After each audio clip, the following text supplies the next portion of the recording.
Welcome back to an era when elves were elves and sleeves were gatefold. Imagine, if you will, a scene with a Blackpool careers officer circa 1965. Ah, Anderson, come in, come in.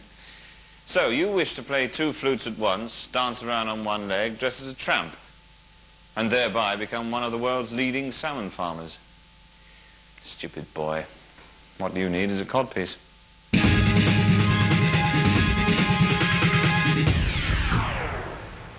Yes, I took to the codpiece.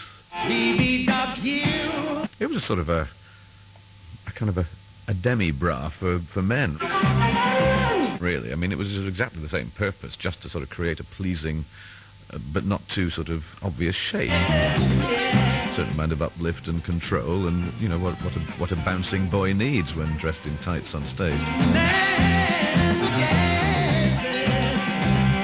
Deluxe codpieces were but a dream to a young blues band from Blackpool who, in 1968, played to Ina Sharples and a few thousand others as they supported the Pink Floyd in Hyde Park.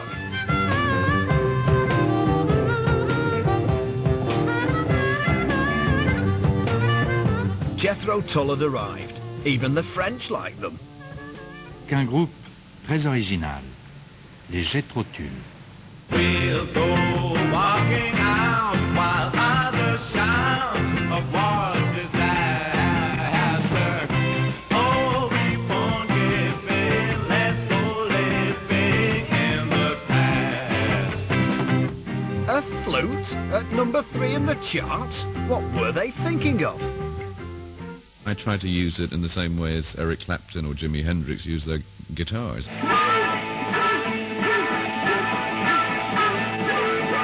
Mad as it sounded and looked, progressive flute rock stormed the charts both here and in the States. And later insisted your feelings were true.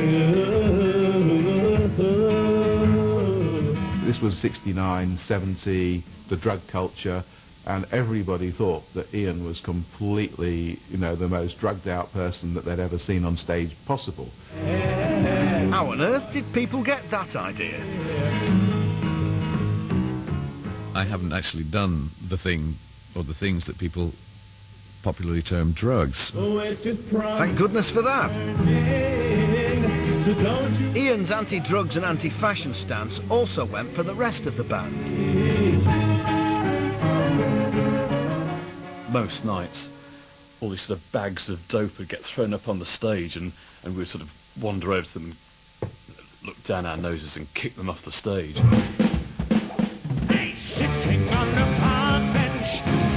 No drugs. Next thing you know, there'll be no concept album.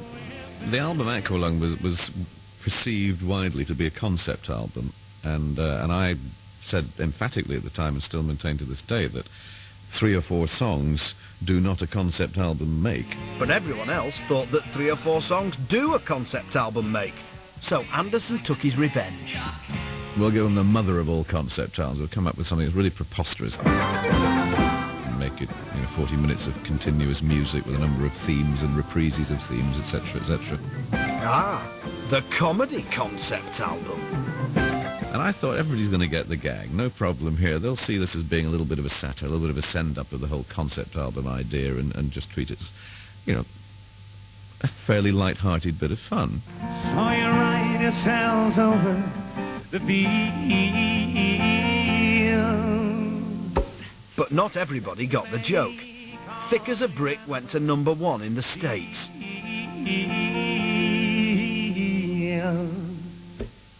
Tull were officially huge and continued in much the same vein for the next couple of decades, selling out stadiums, winning Grammys, and even stopping off for a quick Christmas single.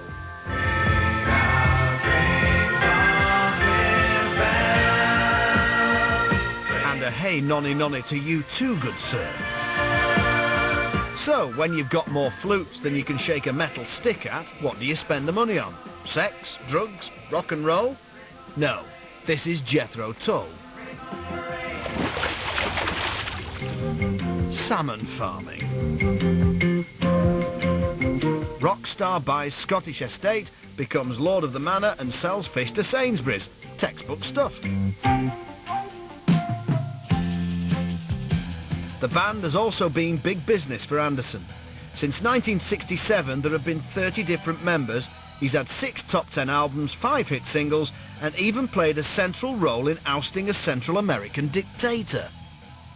The Vatican has called the United States an occupying power in Panama. It said that the US government had no right to demand the handing over of the ousted military leader, General Manuel Noriega, who sought refuge in the Vatican embassy in Panama City. American troops have turned to psychological tactics to wear down General Noriega. The embassy is being barraged with heavy rock music from loudspeakers. Too Old to Rock and Roll, Too Young to Die was blasted at sort of 120 dB or whatever at Noriega when he was hiding out. Married with 3 kids, taught by the river. So let that be a lesson to dictators everywhere. Even now we hear that General Pinochet is being subjected to topographic oceans. Anderson, meanwhile, continues to launch prog missiles from his patented Viagra flute.